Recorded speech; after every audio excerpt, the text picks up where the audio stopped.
안녕하세요. 요즘 이직에 이사에 하루하루 바쁘게 살아가고 있는 40대 직장인입니다. 30대까지만 하더라도 누가 봐도 치열하게 살았다고 할 정도로 열심히 일을 했었는데요. 그 노력이 지금 빛을 내는 것 같아 기쁘네요. 주변에서도 그동안 고생했던 것들을 이제야 보상받는다며 누구보다 축하를 해주고 있는데요. 많은 축하를 받다 보니 제 인생에서 정말 유일하게 저의 자존감을 박살냈던 사람들이 생각이 나더라고요. 바로 전시모와 남편이랍니다. 지금은 남보다 못한 사이지만 한때는 저도 잘 지내기 위해 노력했던 적이 있었는데요. 지금 생각해보면 왜 그렇게까지 했을까 싶기도 하더라고요. 혹시나 나중에 후회하면 어쩌지 하는 마음으로 좀 더 노력해보자 생각하시고 계시다면 제 사연 들어보시고 냉정하게 결단을 내리셨으면 좋겠어요. 남편은 결혼 당시 검사였고 저는 대기업 사원이었죠.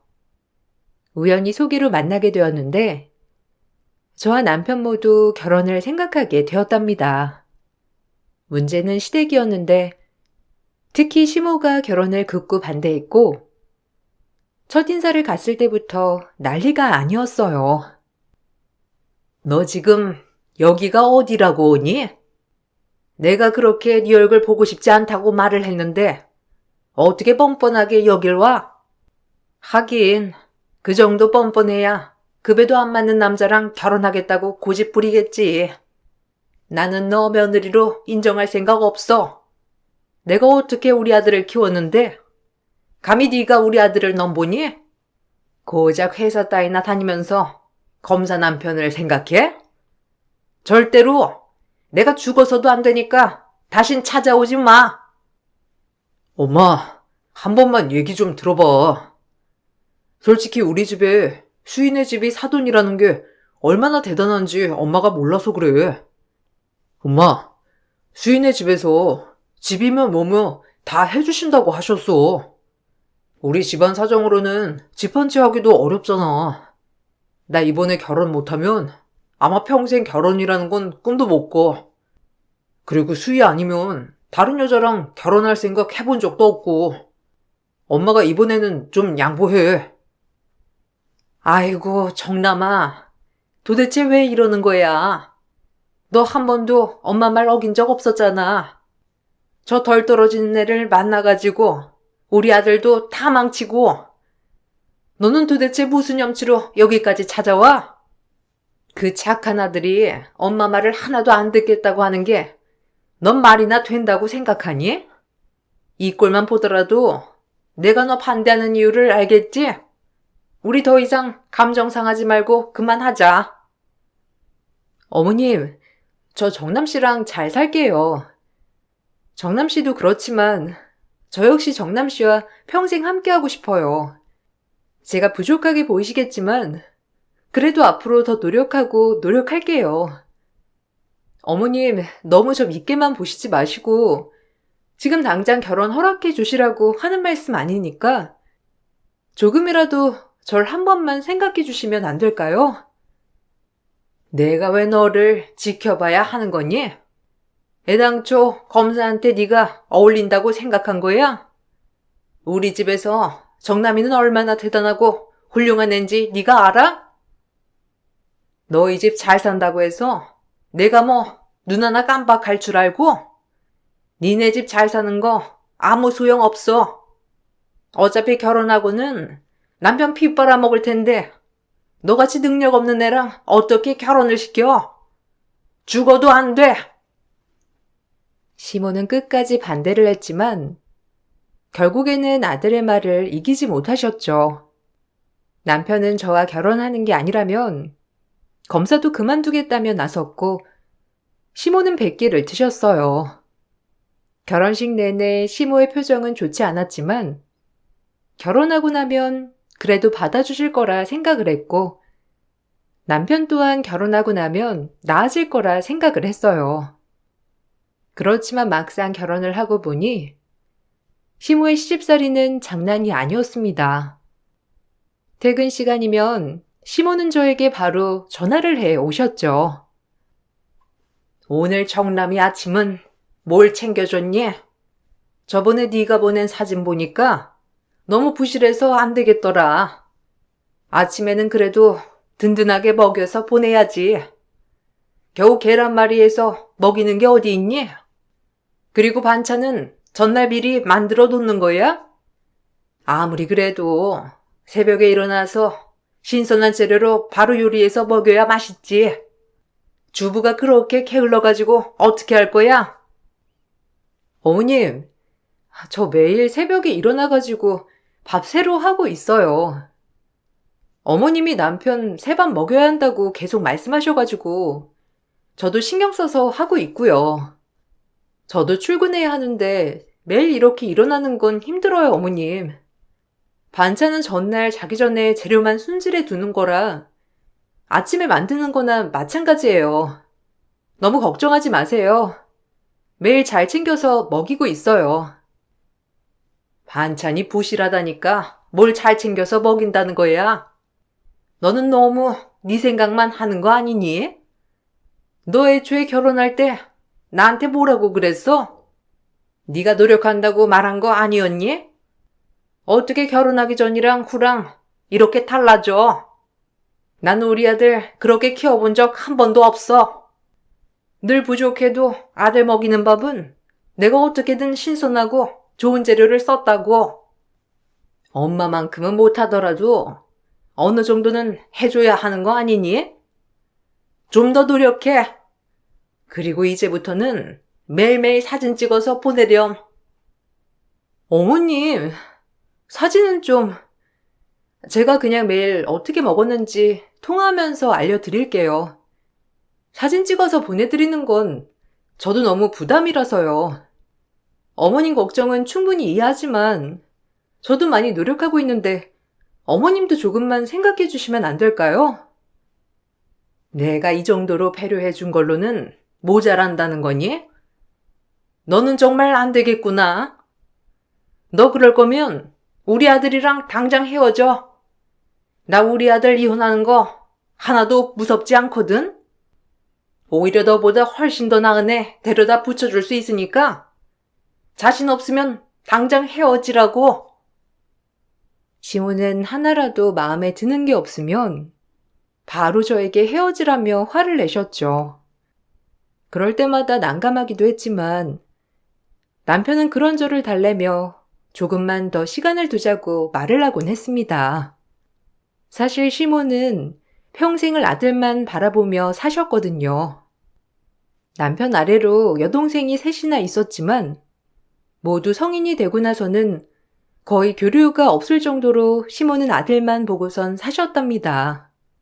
그래서 더 집착을 하는 거라며 남편은 조금만 이해를 해달라고 했죠. 결혼을 하고선 제 개인적인 일은 정말 술술 잘 풀렸는데 하는 일마다 성공적으로 결과를 냈고 그 덕에 승진도 빠르게 됐답니다. 연봉도 전보다 많이 오르게 됐는데 그 소식을 듣고선 시모가 바로 연락을 해 오시더라고요. 정남이한테 들었다. 이번에 승진했다며? 너는 어떻게 남편 잘 만나가지고 그렇게 일이 잘 풀리냐? 우리 정남이가 워낙 주변에 빛이 돼줄 사람이라고는 내가 들었지만 역시나 너도 우리 정남이 덕을 보는구나. 너 이거 다 네가 남편 잘 만나서 그런 거 알지? 항상 남편 위해주고 받들고 살아. 정남이 아니었으면 네가 그렇게 잘 풀렸겠니? 다 정남이 덕이지. 어머님, 축하해 주시려고 전화 주신 거예요? 정말 감사해요. 안 그래도 남편도 너무 기뻐하더라고요. 그동안 제가 밤낮 없이 일하는 거 남편도 알아서 노력한 보람이 있다면서 축하해 주더라고요. 제가 잘 풀리는 거 보니까 이번엔 남편 일도 잘 될 것 같아요. 어머님도 들으셨죠? 남편 이번에 중요한 일 맡아서 하게 된 거. 이거 잘 되면 앞으로 탄탄대로 잘 풀린다고 하더라고요. 우리 정남이야. 무슨 일이든 잘 풀리는 애니까 나는 걱정 하나도 안 해. 넌 하여튼 남편 잘 만나가지고 다행인 줄 알아. 네가 그렇게 잘 풀렸다고 자만하면 안 되는 거고. 다 네 남편 덕이니까 고마워해. 앞으로 더 잘해야 하는 거 알지? 고마운 마음으로 아침마다 밥도 정성스럽게 차리고 남편한테 찡그린 얼굴로 맞이하면 안 되는 거 알지? 내가 너 지켜볼 거야. 그동안 정말 노력하면서 열심히 일을 했기에 이루어낸 성과였지만 시모는 잘 되는 것도 모두 남편 덕이라면서 말하셨죠. 남편도 중요한 일을 맡게 되었는데 남편은 일이 잘 풀리진 않았어요. 그랬더니 시모는 저 때문에 일이 잘 안 된 거라며 절 탓하셨어요. 제가 좋은 기운을 다 뺏어갔기 때문에 이번에 일이 잘 되지 않는 거라면서 승진했다며 입방정을 떨어 그랬다고 절 혼내셨죠. 이런 식으로 시모는 항상 좋은 일은 남편 덕, 나쁜 일은 제 탓을 하셨어요. 남편과 크게 다툰 적은 없었지만 갈등을 겪었던 부분이라면 돈 문제가 있었어요. 사실 저도 또래에 비해서 승진이 빠른 편이었고 연봉도 높았는데 남편도 검사라 월급이 적은 편은 아니었거든요. 아이도 없어 둘이서 버는 돈으로 충분했지만 늘 항상 빠듯하게 살았어요. 그 이유는 남편이 버는 돈 절반 이상은 시댁이 생활비로 쓰였기 때문이었죠. 결혼 전부터 어느 정도 상의가 된 내용이었지만 어느 날부턴가 100만 원씩 더 이체되고 있더라고요. 여보, 저번 달도 그렇고 이번 달도 그렇고 생활비 입금한 게 100만 원이 적던데 뭐 잘못 입금된 거 아니야?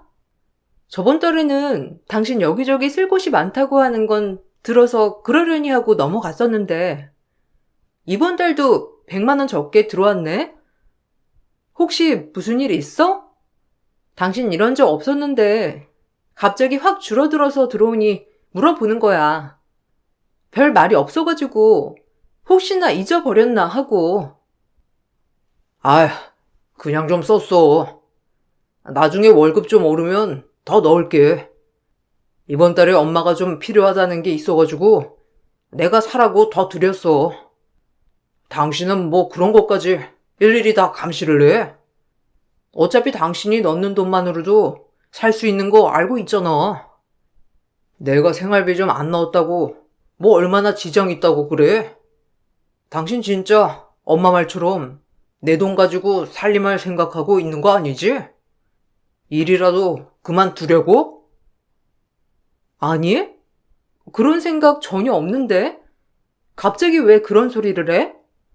안 그래도 나 당신한테 물어보고 싶은 게 있었는데 혹시 어머님한테 나 일 쉴 거라고 말했어? 어머님이 갑자기 전화 오셔선 나보고 일 안 할 거냐면서 뭐라고 하시던데. 아니 아무리 그래도 당신 갑자기 쓸 돈이 있으면 나랑 상의를 하긴 했어야지. 나는 무슨 일 있는 줄 알았잖아. 갑자기 왜 그래? 이건 당신이랑 이미 결혼 전부터 정해진 거였잖아. 내가 우리 집에 생활비 주는 거에 대해선 터치 안 하기로 한 거 아니었어? 그리고 어차피 나중에 아이 갖고 하면 당신 일 중단할 거 아니었어? 그동안은 나 혼자 생활비를 벌어야 하는 건데 이 정도는 이해를 해줘야지. 솔직히 여자보다 남자가 정년까지 일하는 게 더 많은데 고작 몇 달 그런 거 가지고 지금 이럴 거야? 어느 순간부터 남편은 시댁이 생활비를 보내는 걸 당연하다고 생각했고 조금이라도 더 썼을 때 물어보기라도 하면 남편은 너무나 불편했어요. 그럴 때마다 전 남편에게 실망을 하곤 했죠. 남편은 시댁이 생활비를 보냈지만 전 오히려 친정에서 이런저런 도움을 받곤 했어요.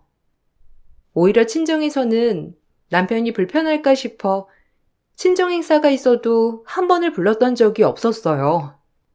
시댁에서는 사소한 일도 꼭 며느리가 참가해야 한다고 말했고, 이런 상황들이 반복되면서 저도 슬슬 지쳐가기 시작했어요. 그러던 와중 저희 부부에게 큰일이 생겼는데 남편이 비리 사건에 연루가 되면서 검사에서 경질되었습니다. 순식간에 검사를 그만두게 되었고 남편은 백수가 되었는데 남편의 잘못이 있었지만 시모는 제 탓이라고 하셨어요. 너 이제 어쩔 거야? 어떻게 정남의 인생을 이렇게 망칠 수가 있니?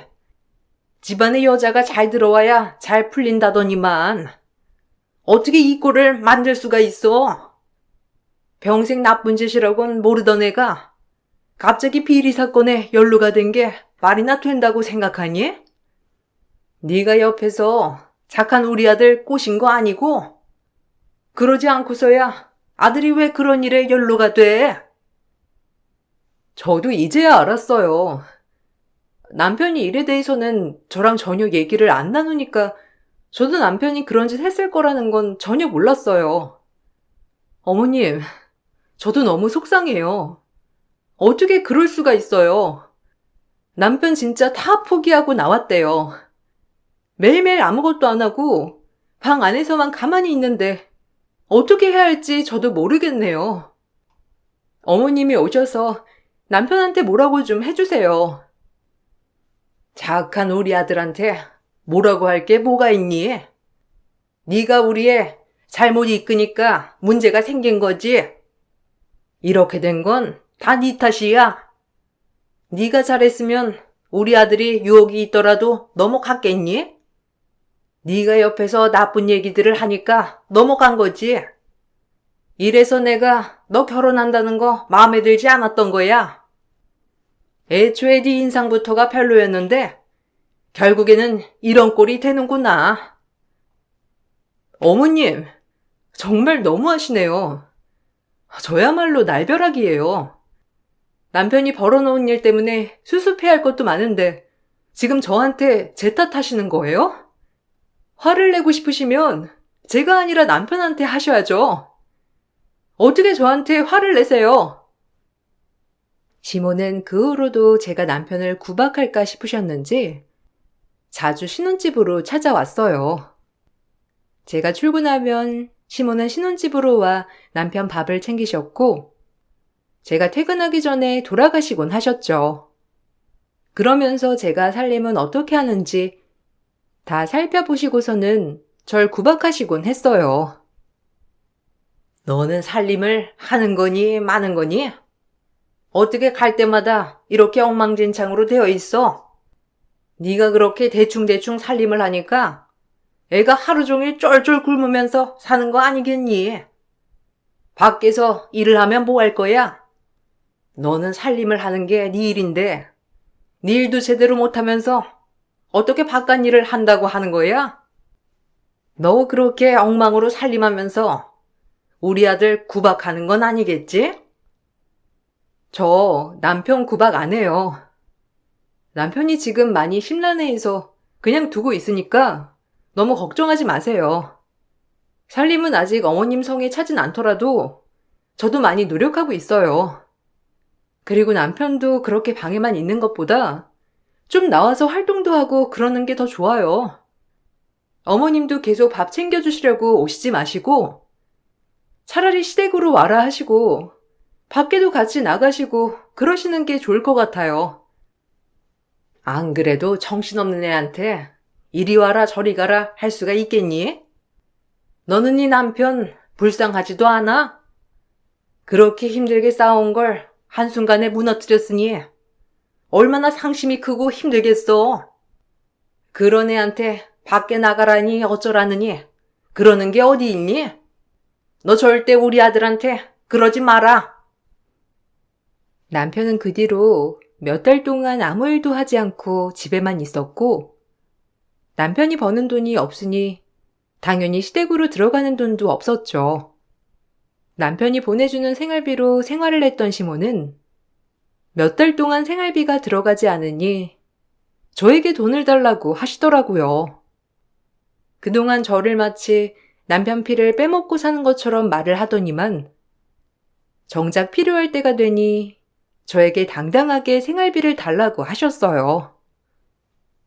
난 네가 어느 정도 눈치는 있는 줄 알았는데 이렇게나 눈치가 없을 줄이야 생각도 못했어. 아들이 돈을 안 보내주면 며느리가 알아서 보내줘야 하는 게 맞는 거 아니니? 그동안 우리 아들이 생활비 보내준 거 뻔히 알면서 그럼 이제는 네가 보내야지. 지금 뭐 하는 거야? 우리 아들 돈으로 호의호식하면서 살았으면 그 보답 나한테 해야지. 네? 어머님, 남편 어머님한테 생활비 드리느라고 저희 공동 생활비는 100만 원 정도밖에 안 냈어요. 그동안 제가 번 돈으로 생활비 해왔던 거고요. 여기서 그 돈마저 없어지니 저도 지금부터는 좀 더 아껴야 해서 남편이 드린 만큼은 드리기 어려울 것 같아요. 그래도 어머님도 남편한테 받으신 생활비 있으시니까 제가 전부는 아니더라도 조금은 지원해 드릴게요. 뭐? 조금? 예. 너는 그래도 검사 남편 만나가지고 일도 잘 풀리고 연봉도 높아졌다고 한 거 아니었니? 그 덕 본 거 다 우리 아들 때문이잖아. 그러면서 왜 그 보답은 안 하겠다고 하는 거야? 너도 친정에 생활비 드릴 거 아니니? 결혼하기 전에는 나도 부모님이라고 입 바른 말만 잘도 하더니만 결혼하고 나니 말이 이렇게나 달라지니? 전 친정에 드리는 돈 한 푼도 없어요. 지금껏 친정의 명절이라고 드린 용돈도 없고 애초에 부모님께서 받으시지도 않으시겠지만 오히려 저한테 더 챙겨주시면 챙겨주셨지 받으시진 않으셨어요. 항상 제가 남편 피 뽑아먹고 살고 친정에 돈 꿍쳐놓는다고 하셨지만 전 그런 적 없어요. 뭐 그렇다면 다행이지만 어쨌든 네가 우리 잘난 아들 채간 건 사실이잖아. 지금까지 검사 아내로서 누린 것도 있을 테니까 그 보답 이제는 나한테 해야 맞지 않겠니? 그렇게 훌륭한 아들 키워준 보답을 나한테 좀 해보렴. 그래, 내가 너 우리 아들만큼 벌 거라고는 생각 안 해. 그래도 절반 정도는 보내야지. 계좌 보낼 테니까 지금부터는 절반을 보내렴. 시모는 당당하게 저에게 생활비를 요구하셨고 처음엔 저도 시모가 벌이가 없으시니 그러실 수 있겠다 생각을 했지만 그렇다고 시모의 태도를 보고 속 편하게 드리고 싶진 않았어요. 남편은 방황을 많이 했는데 집에서 밖으로 외출하지도 않고 우울해하기도 했죠. 친정에서도 남편의 상황을 어느 정도 알고 있어 걱정을 많이 하셨는데 어느 날 친정 행사가 있던 날 부모님께서 남편을 꼭 데리고 오라고 하셨어요. 김서방, 저번에 낚시하는 거 좋아한다고 했었지? 다음 주에 시간 되면 나랑 근처에 낚시나 하러 가지 않겠어? 안 그래도 내가 김서방이랑 서로 의논할 게 좀 있어서 말이야. 김서방 그동안 일도 항상 열심히 하고 노력하느라 고생 많았네. 우리 딸이 부족한 부분도 있겠지만 잘 봐줘서 고맙고 김서방이 요즘 많이 힘들어하는 것 같아서 내가 그래도 부모로서 도와줄 수 있는 건 없을까 고민을 해봤는데 자네 변호사 사무실 차려보는 건 어떤가? 변호사 사무실이요? 안 그래도 생각을 안 해본 건 아니지만 검사직 내려놓으면서 수습해야 할 것도 있어서 지금 당장 차릴 수 있진 않아서요. 걱정해 주셔서 감사합니다, 장인어른. 얼른 저도 정신 차리고 일어나야죠. 아직은 마음이 제가 잘 잡히지 않은지 생각만 많아졌네요. 그래도 이렇게 장인어른 장모님 같이 뵐 수 있어서 좋네요. 그런가? 나도 자네 얼굴 이렇게 보니 좋네. 그래서 말인데 자네 변호사 사무실 자리가 딱 좋은 곳이 있어서 소개를 좀 해주고 싶었네. 다음 주에 낚시 가면서 한번 천천히 보는 건 어떤가? 구경하는 건 돈이 드는 것도 아니니?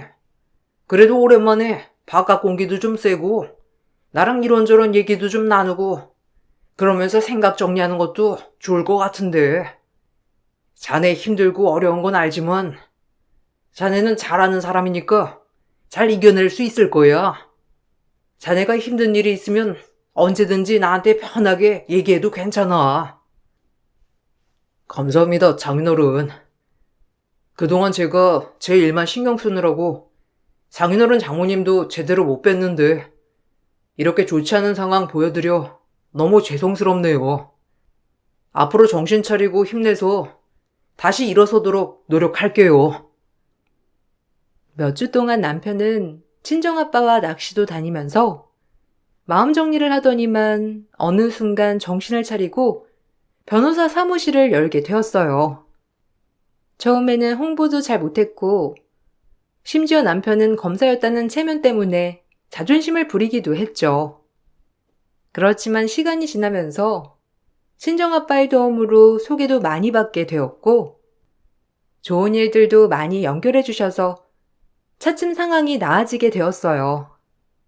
남편이 힘들어할 때면 아빠는 곁에서 많이 조언을 해주셨고 실질적으로도 도움도 많이 주시는 듯 했어요.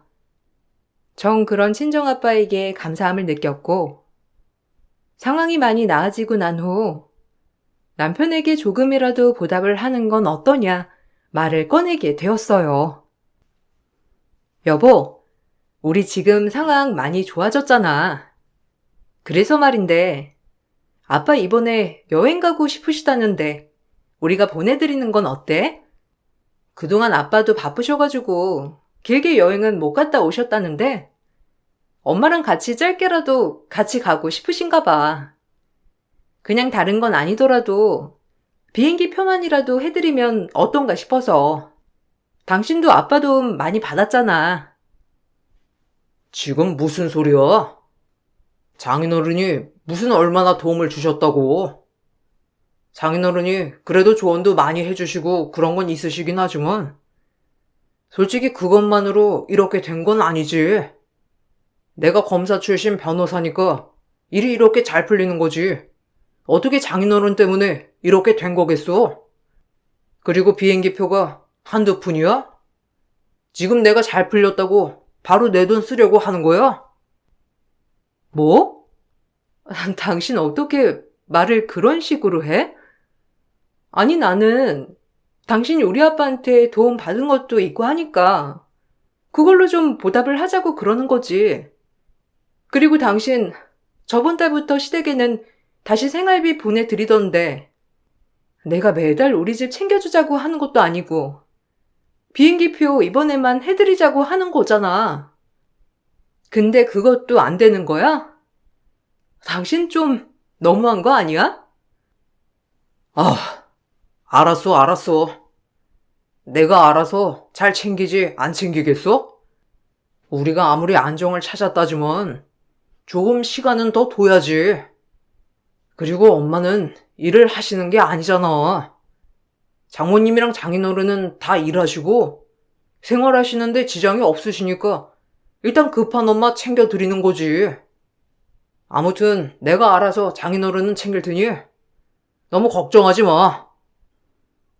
그렇게 도움을 받을 때는 언제고 언제 그랬냐는 듯 모르는 척하는 남편을 보니 어처구니가 없었어요. 더 어처구니가 없었던 건 시모의 태도였습니다. 시모는 다시 남편이 잘 되기 시작하니 저를 경계하셨고 심지어 남편의 수입을 직접 관리하시기 시작하셨어요. 일은 점점 더 잘 풀려 TV에도 나오게 되었는데 그러면서 소문을 듣고 찾아오는 사람들도 많아지게 되었죠. 솔직히 검사를 할 때보다 훨씬 더 잘 돼서 수입 또한 더 많아지게 되었습니다. 그렇게 좋은 일들만 있을 거라 생각했던 것도 잠시 수익이 증가하니 남편은 가정이 소홀해졌고 시모는 갑자기 날 찾아와 이혼을 종용하셨죠. 솔직히 너랑 결혼한다고 할 때부터 마음에 들지 않았지만 우리 아들이 냉정하지 못해서 널 끊어내지 못한 거지. 이제는 아들도 너 싫단다. 이제는 너희들 끝내야 할 때가 온 것 같구나. 사실 객관적으로 보더라도 너한테는 과분한 남편 아니니? 검사의 남편에서 잘 나가는 변호사 남편까지 너한테는 너무나 과분한 남편이지. 지금껏 살아온 것만으로도 감사하다고 생각하면서 끝내렴. 네? 지금 무슨 소리 하시는 거예요? 자기가 무덤 파서 다 망쳐버린 걸 저랑 친정에서 끌어다가 살려놓았더니만 지금 보따리 내놓으라고 하시는 거예요? 정말 어처구니가 없네요. 어머님, 저한테 가분한 게 아니라요. 정남 씨한테 저희가 가분한 거죠. 착각도 자유구나. 누가 평범한 회사원이 잘 나가는 변호사보다 더 가분하다고 하니? 누가 봐도 우리가 더 아깝지. 네가 그러니까 일이 잘 안 되는 거야.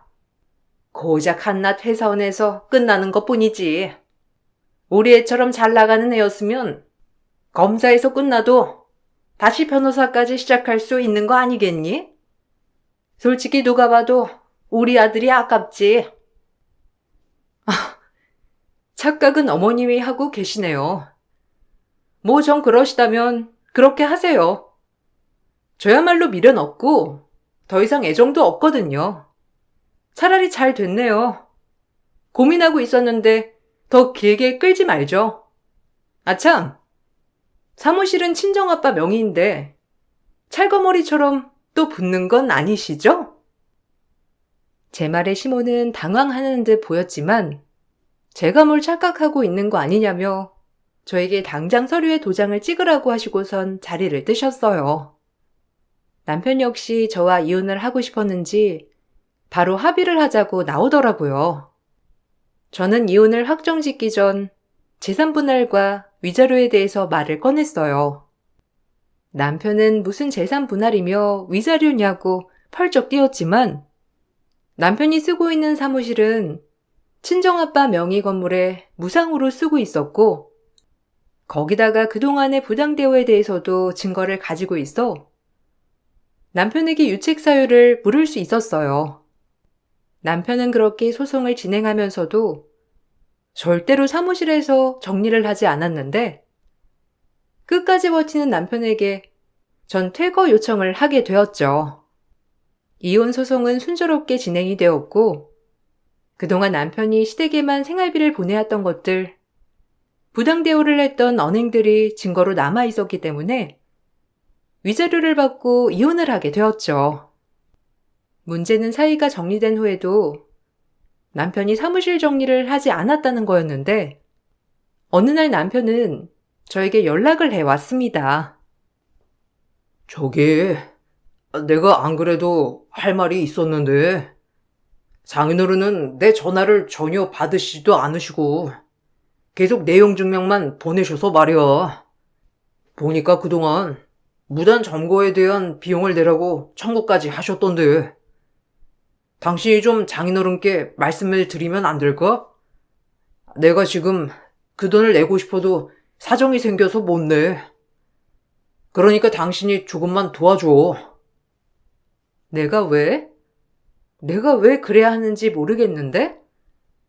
그렇게 잘난 당신이 알아서 해결해야지. 그걸 왜 한낱 회사원한테 물어? 당신 사무실 잘 되고 나서부터는 사무실에서 나오는 돈 다 니네 엄마가 관리했잖아. 거기 가서 물어야지.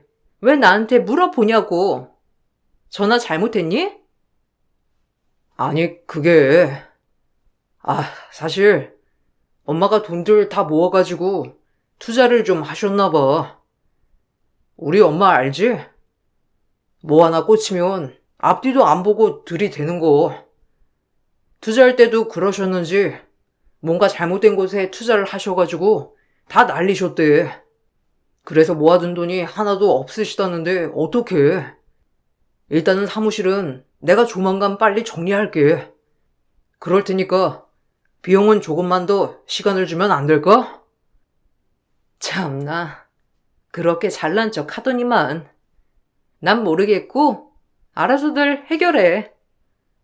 내가 왜 시간을 더 줘야 하는지도 모르겠고, 그렇게 잘나신 분들이 우리보다 훨씬 가분한 사람이라던 분들이 도대체 뭐가 아쉬워서 나한테 이런 소리 하는지 이해가 안 되네. 더 이상 시간 줄 생각 없고, 안 되면 법대로 할 거니까 그렇게 똑똑하신 분들이니 법대로 하시던지.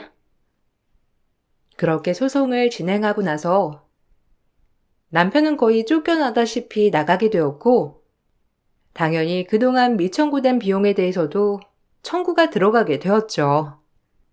남편은 다음에 변호사 사무실을 작게 열었지만, 솔직히 그동안 잘 되던 것도 거의 친정아빠의 힘이 컸기 때문에 다시 사무실을 열어도 잘 되진 못했어요. 주변에서 알려주는 소식으로는 사무실에 파리만 날리고 있다고 하더라고요. 나중에 급한 상황이 되어서야 시모는 저에게 연락을 해 오셨어요. 아가, 잘 지내니? 내가 저번에 전화를 했었는데 못 받는지 다시 연락이 안 오더라. 잘 지내고 있는지 해서 말이야. 내가 너희 이혼하고 나서 얼마나 마음이 아팠는지 아니? 솔직히 이혼을 정말 할 거라곤 생각을 못 했는데 정말로 이혼을 하고 나니까 어찌나 속상하고 힘들던지. 이제라도 다시 너희 합치는 건 어떻게 생각하니? 무슨 소리 하세요, 아주머니? 저 아주머니가 아주머니 아들 이혼했다는 소식 듣고 엄청 기뻐했다는 거 다 들었는데요? 그렇게 그 맘 맞는 며느리 들여서 힘들었다고 동네방네 말하고 다니시더니만 왜 이제 와서 속상하고 힘들었다고 하시는지 도통 이해가 안 되네요. 그 잘난 아들이 또 생활비를 안 주던가요? 근데 어쩌죠? 이제는 아줌마랑 저랑 아니 남보다 못한 사이인데요? 아이고 아가, 냉정하게 왜 그러니? 우리가 아무리 그래도 한때 가족이었던 사이인데 그렇게 매몰차게 말하는 건 아니지. 어쨌든 아들이 많이 힘들어해. 후회도 하는 것 같고. 나도 미안한 게 있지만 너도 마음속으로는 후회하는 게 있을 거 아니니. 우리 과거는 잊고 다시 시작해보자꾸나. 내가 이번에는 정말 잘할 테니 한 번만 기회를 타오. 후회요? 아, 그렇죠. 저도 후회하고 있죠. 더 일찍 헤어졌으면 좋았을걸. 1년이라도 제 젊음을 낭비한 게 너무나 후회가 되네요. 아줌마, 그러니까 저한테 이따위 전화하지 마시고 그럴 기회 있으시면 밖에 나가서 직접 일하시고 돈이라도 버세요. 당신 아들 사무실 파리만 날린다는 거 아시지 않나요? 저한테 1월 전화할 시간 있으면 나라만 밖에서 돈이라도 벌겠네. 그렇게 제 자존심을 뭉갰던 시모에게 마지막으로 통쾌한 한마디를 날리고선 차단을 눌렀습니다. 그 후로도 여러 번 연락을 해 온 듯 했지만 다시는 받지 않았죠. 지금은 일도 잘 풀려서 더 좋은 조건으로 이직을 하게 되었고 좋은 집으로 이사도 가게 되었어요. 이혼 후에는 오히려 주변 사람들이 정리가 돼서 좋은 인연들도 많이 만나고 있답니다.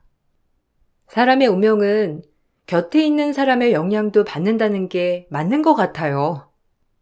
남편과 살 때는 늘 그 사람들을 만족시키려고 아등바등 노력했는데 지금은 절 온전히 좋아해주는 사람들과 함께하니 마음이 너무나 편안하답니다. 혹시라도 저와 비슷한 생각을 가지고 계셨다면 지금 그 관계가 건강한 거라 보기는 어려울 것 같아요. 내가 전전긍긍하며 노력하는 인연보다는 내 마음을 편안하게 해주는 인연이 좋죠. 여러분들은 그런 사람들과 함께하고 계시나요? 제 사연을 들어주신 분들 감사합니다. 여러분들에게 저의 좋은 기운과 사랑이 닿기를 바랄게요. 안녕하세요. 저는 40대 여자입니다. 한창 꽃다울 나이에 20대 때 사랑 하나 바라보고 남편과 결혼을 했었어요. 이혼이라는 걸 전혀 생각해 본 적이 없이 서로 의지하면서 살아가면 될 줄 알았는데 그건 말처럼 쉬운 문제는 아니더라고요. 연애 때 보던 남편의 모습과 결혼을 하고 난 이후의 모습은 하늘과 땅 차이였습니다. 너무 눈에 띄게 변해버린 남편이 낯설게 느껴질 점점 제 마음속에는 이혼이라는 단어가 자리 잡아가고 있었습니다. 연애 때는 항상 저를 위해 무엇이든 해줄 것처럼 행동하던 사람이었는데 결혼하고 나서부터는 항상 저를 무시하는 발언을 했어요. 서로 부부가 됐으면 좋은 말만 해줘도 모자랄 시간에 상처되는 말들로 제 마음을 아프게 하는 남편이 너무 원망스러웠습니다. 더 큰 문제는 대학생이었던 제 학업에 지장이 생길 정도로 스트레스를 많이 받았어요. 없는 형편의 부모님의 도움을 받아 의사가 되고 싶어 항상 열심히 했었는데 결혼 이후 좀 더 안정적인 생활이 가능할 것 같았던 제 생각과는 전혀 다른 전개로 흘러갔어요. 남편은 저를 심적으로 편안하게 해주지 않았고 항상 부정적인 시선으로 저를 바라봤어요. 제가 하는 모든 행동들을 걸고 넘어졌죠. 저는 이런 생활들이 너무 답답해서 진지하게 대화를 이어나갔고 남편이 저에게 가지고 있는 불만들이 무엇인지 속마음을 꺼낼 수 있게 최대한 분위기를 만들어 나가면서 남편이 무슨 생각을 가지고 있는지 충분히 알 수는 있었지만 너무 큰 충격과 실망에 결국 눈물까지 쏟게 되었습니다. 남들 다 합격하는데 너 혼자만 전문의 시험 떨어졌으면 이미 끝난 거 아니야? 그 머리로 어떻게 의사를 하겠다는 거야? 솔직하게 얘기해봐. 너 학교에서 놀고 먹기만 했지? 남들과 똑같은 시간 써가면서 학교 생활 했을 텐데 도대체 왜 너만 떨어진 이유가 뭐야? 또 이 핑계 저 핑계 되겠지. 나 때문이라고 얘기하게? 내가 시험을 망치게 했다는 말로 자기 합리화시키려는 거 아니야? 꼭 머리 나쁜 사람들이 남 탓을 하지. 실력 좋은 사람들은 아무리 안 좋은 상황이 닥치더라도 중요한 순간만큼은 집중해서 어려운 상황을 헤쳐나가는데 너는 처음부터 머리에 든 게 없었으니 시험에서 떨어진 거겠지. 1년 뒤에나 다시 시험 볼 수 있다며? 그때까지 어울리지도 않는 의사가 되겠다고 매달리고 있게?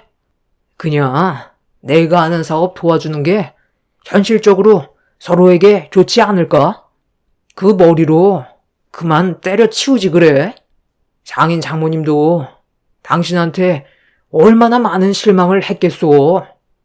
당신은 의사 만들어서 인생 좀 바꿔보겠다고 지금까지 모든 걸 투자했을 텐데 시험에 탈락했다는 말을 들었을 때 하늘이 무너져 내리는 것 같은 느낌이 들었을걸? 다시 한번 말하지만 그냥 의사 때려치우고 내가 하는 사업 옆에서 도우면서 아이나 가질 생각해. 우리 집안 남부럽지 않을 만큼 가지고 있는 게 많은데 굳이 의사가 돼야겠어? 엄마도 당신 시험 떨어졌다는 말 듣자마자 뭐라고 하셨는지 알아? 그냥 아들 손자 하나만 낳아달라 하더라. 우리 엄마가 원하는 건 의사보다 손주 보는 걸 더 급하게 생각하셔. 그러니까 당신도 이제 그만 마음 접고 가정에나 충실해. 남편은 이미 한 번 떨어진 시험, 다음에도 또 떨어질 게 뻔하다면서 시간 낭비하지 말라며 의욕을 상실하게 만들었어요. 남편의 말을 듣고 있던 저 또한 그동안 쌓였던 불만들에 대해 얘기하고 싶었지만 의사시험에 떨어진 저는 그냥 방으로 들어가 버렸어요.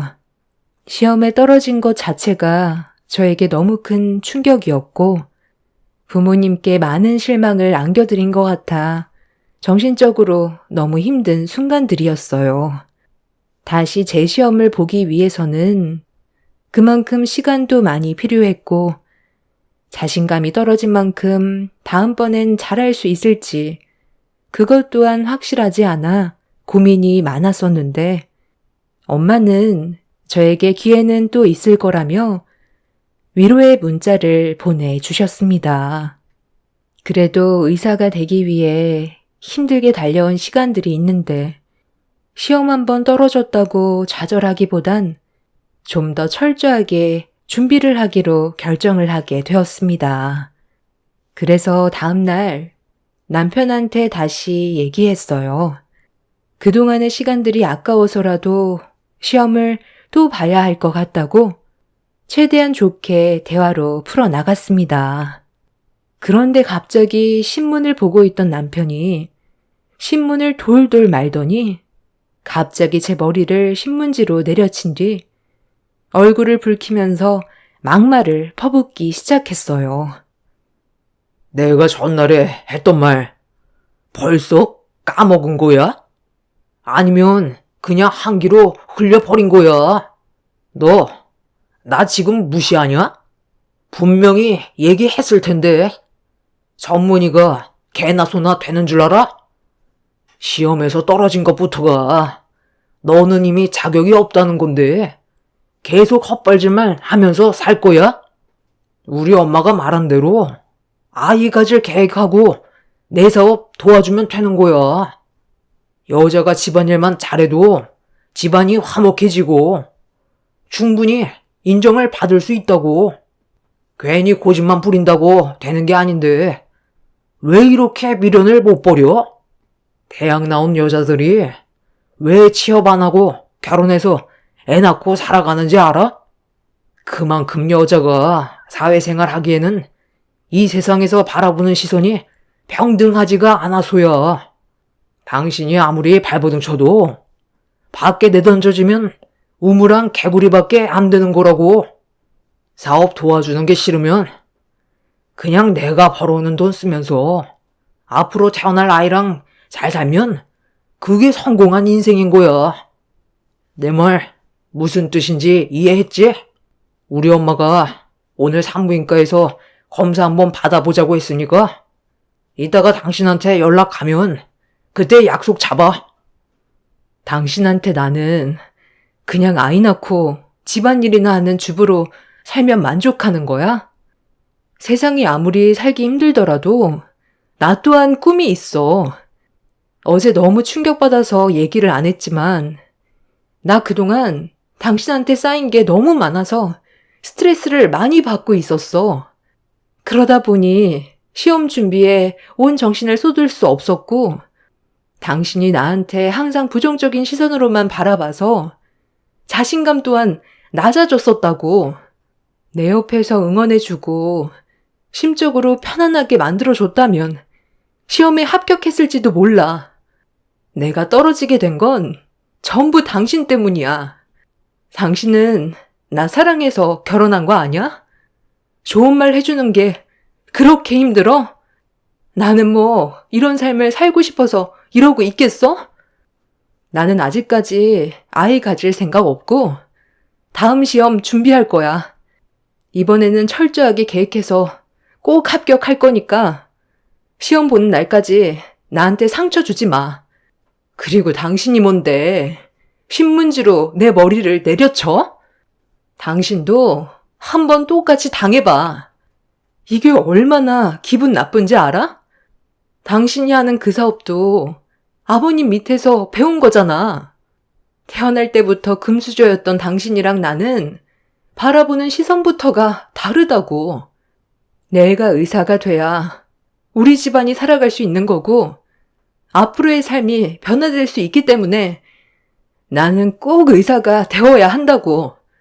그러니까 내 앞에서 쓸데없는 말 하지 말고 각자 위치에만 집중하자. 내가 뭘 하던 더 이상 신경 쓰지 마. 남편은 어이가 없다는 듯 저를 바라보고 있었어요. 그날 남편한테 쌓였던 감정을 돌돌 말린 신문지에 담아 남편의 머리에 사정없이 휘둘러 버렸어요. 사람마다 개인의 능력차가 조금씩 다를 수 있고 원하는 바를 이루는데 각자의 시간차가 다 다른 건데 저를 실패자로 생각하면서 막말을 퍼부었던 남편한테 너무 많은 실망을 했었어요.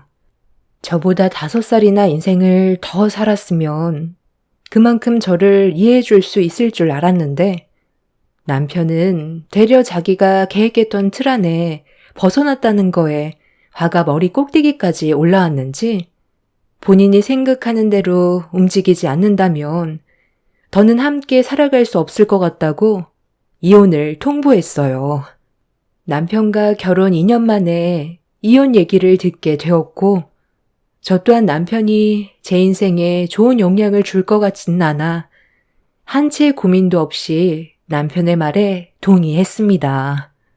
자기가 먼저 이혼 얘기를 꺼내면 원하는 방향대로 이끌어갈 수 있을 거라 생각했는지 제가 바로 이혼하자는 말에 고민도 하지 않자 당황한 얼굴로 바라보고 있었습니다. 그리곤 그 자리에서 누군가에게 전화를 걸었어요.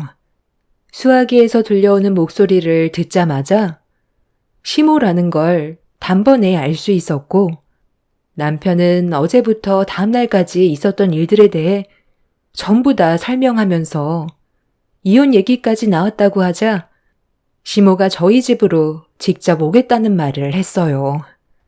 남편은 시모를 기다리는 동안 저에 대한 불만을 쉬지 않고 쏟아내었고 저 또한 목소리가 점점 높아졌습니다. 서로가 무엇 때문에 결혼을 했는지 더 이상 이유를 찾지 못했어요. 서로에게 상처만 주려고 결혼한 것 같은 느낌만 가득 들었고 시모는 오래 걸리지 않아 도착했는지 급하게 초인종을 누르며 문을 두드렸습니다. 남편이 문을 열어드리자 시모는 급하게 들어와 저를 꼭 잡아먹기라도 할 것 같은 표정으로 노려보시면서 삿대질로 시작해 제가 아이를 가지지 않겠다는 거에 분노했어요. 네가 아이를 가질 생각이 없다면 도대체 나는 손주를 언제 볼 수 있다는 거야? 계속 너 멋대로 할 거야?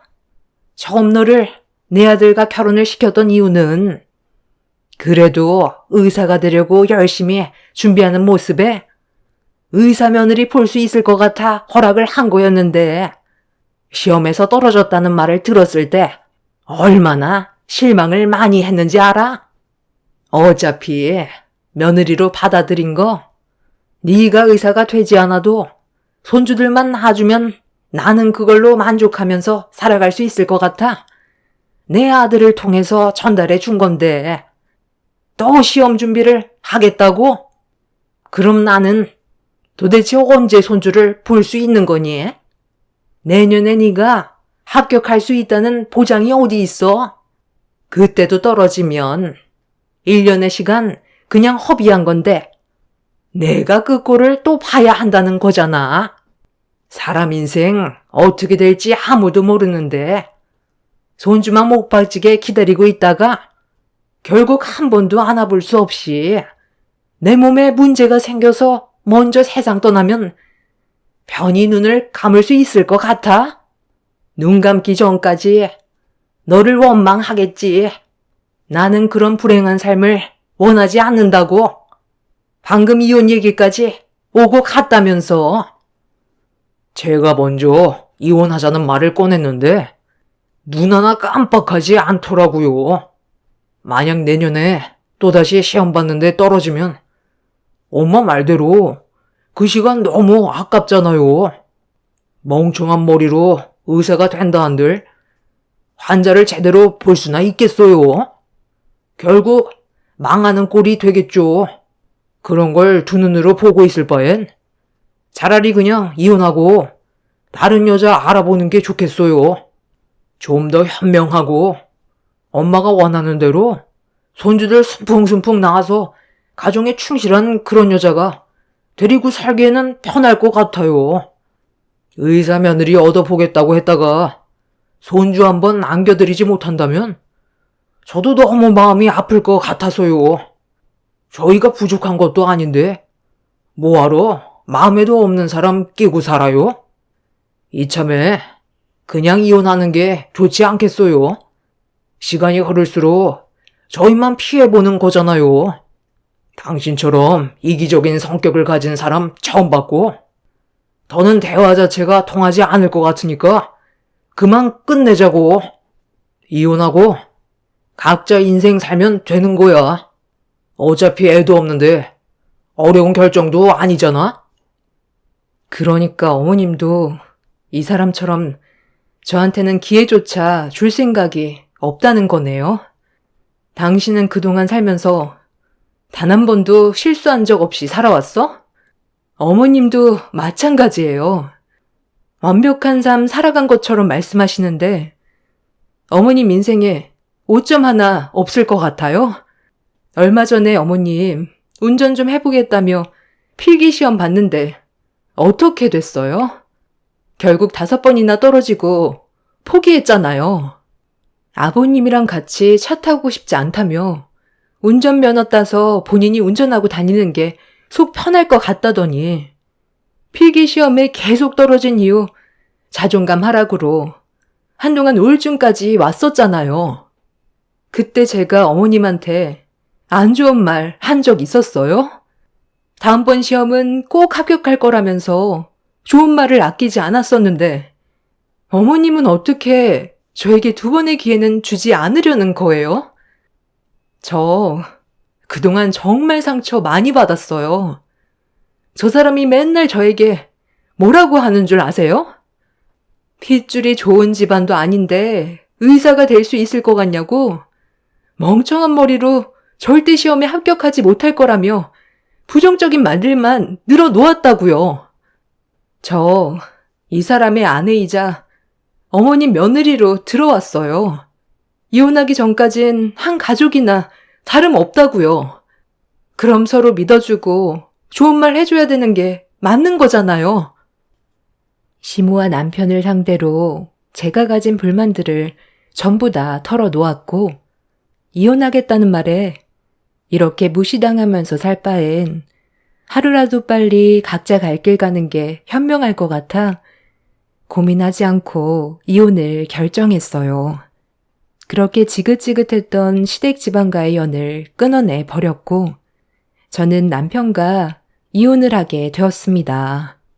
남편은 헤어지는 날에도 자기와 이혼한 걸 나중에 땅을 치며 후회할 거라고 저는 절대로 성공한 삶을 살아갈 수 없을 거라며 막말을 퍼부었습니다.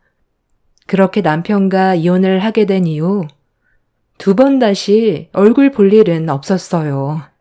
그렇게 저는 제가 원하는 바를 이루기 위해 예전보다 더 많은 시간을 쏟아 부었고 그렇게 노력한 결과 전문의 시험에 합격할 수 있게 되었습니다.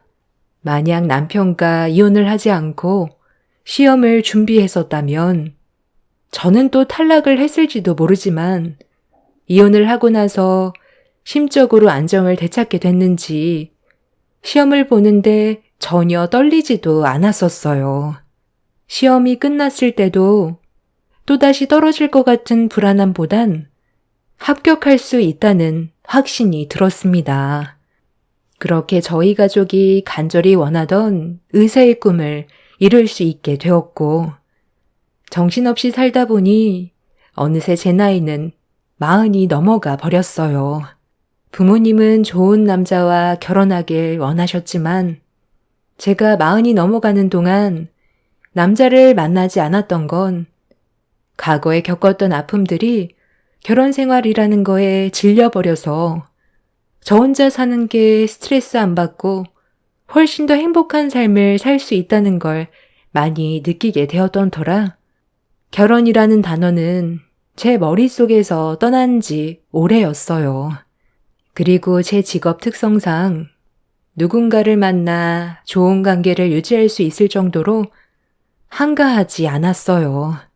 저에게 도움을 받으러 오시는 분들 대부분이 지푸라기라도 잡는 심정으로 오시는 분들이고 정말 위급한 환자들만 받기 때문에 수술도 많이 밀려 있어서 남자와 연애하는 그런 시간은 아예 꿈도 꿀 수가 없었죠. 그리고 제가 바라왔던 삶을 지금도 만족해 하면서 살아와서 그런지 환자분들에게 도움을 줄 수 있는 시간을 허튼 곳에 쓰고 싶지 않았습니다. 그렇게 정신없이 바쁜 삶을 살아오고 있었는데 어느 날 수술이 한 차례 끝이 나고 집에 가려고 환복을 한 다음 지친 몸을 이끌며 집으로 돌아가려는데 누군가 저를 급하게 불렀어요. 생각 없이 뒤를 돌아보는 순간 제 심장이 다시 뛰기 시작했어요. 과거에 저에게 엄청난 스트레스와 불행을 안겨줬었던 전 남편이 저를 부르고 있었죠. 예전과 변한 건 하나도 없었고 말투부터 저를 바라보는 시선에서 그 사람이 저를 어떻게 생각하고 있는지 느껴지고 있었어요. 야, 네가 여긴 어쩐 일이냐? 뭐 얼굴을 보니? 이곳에서 일을 하는 것 같지는 않고 너희 부모님 중 한 분이 건강에 문제가 생겼냐? 그동안 돈 좀 벌었나 봐. 여기 특실 비용이 얼마짜린데 여기에서 얼쩡거리고 있는 거 보면 건강상 문제가 심각한 건데 누가 어떻게 된 건데?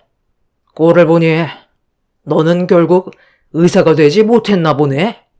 보통 의사면 의사 가운을 입고 있었을 텐데 지금 너는 누가 봐도 밖에서 힘들게 일하고 병원에 온 사람 같잖아. 나는 그대로인데 너는 정말 많이 변했다. 그래서 하고 싶은 말이 뭔데? 몇십 년 만에 얼굴 봤으면 간단하게 인사 정도만 하던지 아니면 모른 척하면 되지. 굳이 불러 세워서 막말을 할 필요는 없잖아. 내가 너한테 좋은 감정이 남아있지 않은데 어떻게 좋은 말을 해줄 수가 있겠소? 거 봐. 그때 분명 얘기했지? 너는 절대 성공한 인생을 살아갈 수 없다고. 인생은 원래 정해져 있는 거야. 밑바닥에 있는 사람이 아무리 기어 올라봤자 그 삶이 크게 변하진 않거든.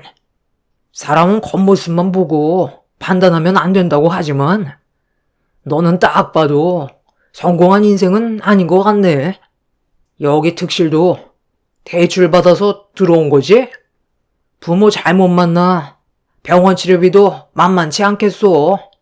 내가 지금 몸에 문제가 좀 생겨서 수술 받으려고 왔지만 큰돈 들어가면서 여기 온 이유가 있거든.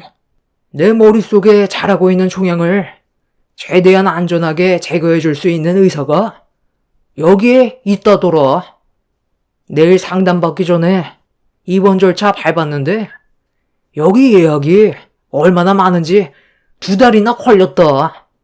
다른 병원에서는 수술을 거부하는 내 머릿속에서 자라고 있는 종양을 여기 의사는 분명 제거해 줄 거고 나는 또 성공한 내 인생을 개척해 나가겠지. 너처럼 구질구질한 인생과는 비교도 안 될 정도로 나는 성공했고 내 자식들만 벌써 셋이야. 너는 아직 결혼도 못했지? 딱 봐도 그래 보인다. 겉모습이 여자 같아야 팔이라도 꼬이지. 인생 끝난 것처럼 그러고 다니면 오던 파리도 도망가겠다. 전 남편의 말을 더는 듣고 싶지 않았어요. 본인의 몸 상태가 좋지 않다는 걸 알면서도 그 성격은 전혀 바뀌지 않았습니다. 자기 자랑만 늘어놓고 사람의 겉모습만 보고 불행한 삶을 살고 있는 것 같다고 판단한 전 남편이 너무 한심해 보였어요. 그날은 제가 상당히 힘든 수술을 했던 터라 피곤해서 대화조차 섞고 싶지 않아 그냥 집으로 돌아왔어요. 곧 저와 전 남편과의 위치가 바뀔 거라는 걸 전혀 알지 못하는 그놈이 어떤 반응을 보이게 될지 너무 궁금했었습니다. 그렇게 다음날 다시 병원으로 출근을 했고 의사 가운을 걸친 뒤 수술을 받기 위해 2달이나 기다렸다는 전 남편이 어떤 상태인지 상담을 받기 위해 기다렸어요. 그리고 잠시 뒤 첫 환자로 상담을 받으러 들어온 전 남편과 시모가 문을 열고 들어왔습니다. 제가 의사 가운을 걸치고 있는 모습을 마주하게 된 전 남편은 전혀 상상조차 하지 못했던 상황을 마주했는지 눈동자가 심하게 흔들렸고 전시모 또한 의사가 된 저를 보며 입을 다물지 못하고 있었어요. 아니, 네가 어떻게 이 자리에 있는 거냐? 아니, 그럼 뇌종양 수술로 유명하다던 의사가 너였다는 거야? 나는 남자 의사인 줄 알았는데 네가 뇌수술 전문이라고? 네, 잘 알고 오신 것 같은데 뭐가 문제죠? 제가 의사가 된 게 문제인 건가요? 아니면 뇌종양 수술 전문의인 게 잘못인 거예요? 제가 오늘 저 사람 집도이예요. 뭐라고? 너 어제 왜 나한테 얘기 안 했어? 나 가지고 노니까 기분 좋았냐? 의사가 됐다면 말 한마디 해줄 수 있는 거 아니야? 올해 시험은 합격했나 보네. 너까지 게 뇌종양 전문의로 손에 꼽힌다고? 웃기고 자빠졌네. 네가 담당 의사인 줄 알았다면 나는 절대 이 병원에 오지 않았을 거야. 내 2달의 시간 당장 보상해. 지금 뭔가 착각하고 있는 것 같은데 네가 나한테 빌어야 되는 거 아니야? 당신 앞에 앉아있는 사람은 예전에 알던 내가 아니야. 의사로서 당신의 몸 상태를 확인해 보려고 이 자리에 앉아 있는 거라고. 다른 병원에서 전부 수술을 거부해서 결국 여기까지 오게 된 거라며? 얼마나 심각하길래 다른 병원에서 다들 수술을 거부했을까? 잘못 건드리면 세상을 떠나게 될지도 모를 정도로 심각한 상태인 것 같은데 지금처럼 열 올리는 거 몸에 정말 안 좋아. 뇌종양이 있을 때 혈압은 더 큰 문제를 가지고 오니까 일단 진정하고 대화로 풀어가는 게 좋지 않겠어? 살려고 왔으면 상담은 받아봐야지. 이런다고 달라지는 건 없을 텐데. 아, 그래. 일단 어떤 식으로 수술을 할 건지 드러나 보자. 얘가 그동안 얼마나 노력했으면 이 자리까지 올라왔겠어. 예약이 밀려 있을 정도면 그만큼 실력을 인정받은 건데 여기 아니면 이제 갈 곳도 없잖아. 집에서 기다리고 있는 애들을 생각해야지. 지금 자존심 그딴 거 다 필요 없다. 세상 떠나면 끝인 거라고. 역시 보호자분이 상황 판단이 빠르시네요. 여기로 오시는 분들 대부분이 거의 손을 쓰기 힘들 정도로 심각해진 상태에서 오신 환자분들이에요. 그래서 수술 후에 후유장애가 생기게 되지만 그래도 생활을 할 수 있다는 게 어디예요? 세상 떠나는 것보단 낫잖아요? 계속 그렇게 서 있을 거야? 일단 자리에 좀 앉지? 내가 정신 나갔다고 내 머리를 너한테 맡길 것 같냐? 멍청한 너한테 내 머릿속에 있는 종양 제거해달라고 했다가 과거에 너한테 상처 준 일들 때문에 보복하려고 수술 잘못되게 만들 수도 있는데 정신 나갔다고 내 머리를 맡기겠어? 차라리 다른 곳에서 수술을 하는 게 훨씬 낫지. 내가 눈을 감는 한이 있어도 너는 인정 못해. 전 남편은 저에게 절대 뇌종양 수술을 맡기지 않겠다면서 상담실을 뛰쳐나갔어요. 의사인 제가 위급한 환자를 위해 수술을 해야 되는 건 당연한 거였지만 전 남편의 태도와 저에 대한 불신이 저 또한 수술을 하고 싶지 않게 만들었어요. 전시모는 전 남편을 뒤따라 나가더니 밖에서 설득을 시키려고 노력했지만 전 남편은 세상을 떠나도 절대 저에게는 수술을 받지 않겠다면서 퇴원수속을 밟았습니다. 한번 나가게 되면 다음은 더 많은 시간을 기다려야 하는데 저에게는 죽어도 맡기기 싫었나 보더라고요. 결국 전 남편은 병원을 나가 다른 병원을 알아보게 되었습니다. 과거의 일들이 어찌되었든 병원에 앉아있는 저는 의사의 신분으로 최선을 다해주려 했지만 전 남편은 제가 의사가 됐다는 것 자체를 못 믿어 했어요.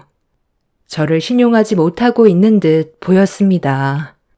그렇게 며칠의 시간이 지나고 전시모가 전 남편의 부인까지 데리고 다시 저희 병원에 찾아왔어요.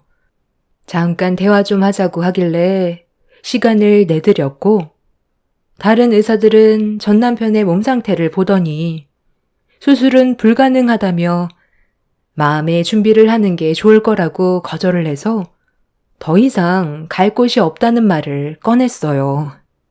눈 한 번 딱 감고 그때 수술을 했다면 상황은 달라졌겠지만 이미 차례를 기다리고 있는 다른 환자분들도 급한 상태라 다시 전 남편의 수술을 먼저 진행하기는 힘들다고 설명을 해드렸어요. 그리고 제 말이 끝나자마자 전시모는 오열을 하면서 살려달라며 애원을 했지만 모든 건 절차가 있기 때문에 전 남편의 수술로 인해 다른 환자에게 피해를 줄 수는 없었습니다. 전시모는 다시 예약을 잡겠다면서 이번부터 하겠다는 말에 그렇게 하라고 했지만 전 남편은 제가 일하는 병원에는 절대 오려고 하지 않았어요. 결국 자신의 고집 때문에 위급한 상태에서도 제대로 된 조치를 받지 못해 쓰러지게 되었고 저희 병원이 아닌 다른 병원에서 급하게 수술을 진행하게 되었지만 아직까지 깨어나지 못하고 있습니다. 담당 의사의 말로는 아마 깨어나기 힘들 것 같다고 하네요. 이미 쓰러졌을 때 머리에 충격을 1차적으로 받았는데 그때 머릿속에서 자리 잡고 있던 뇌종양이 뇌에 충격을 가했는지 회복은 불가능할 것 같다고 합니다. 잘 나간다고 저를 무시했던 사람이 지금은 아무것도 하지 못하고 누워만 있는 신세가 되었네요. 이래서 사람은 인생을 살 때 길을 잘 만들어놔야 하는 것 같아요. 본인이 어떤 일을 겪게 될지 아무도 모르니까요. 안타깝기는 하지만 어쩌겠어요. 이게 본인의 업보인걸요. 제 사연을 들어주신 여러분들께선 인생의 길을 잘 만들어 가시길 바랍니다. 감사합니다. 안녕하세요. 저는 30대 중반 여자입니다. 좋은 사람을 만나 오랜 세월 함께 산다는 것 또한 축복인 것 같습니다.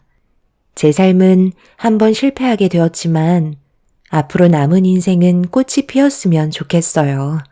저는 어려운 가정 환경에서 살아왔었는데요.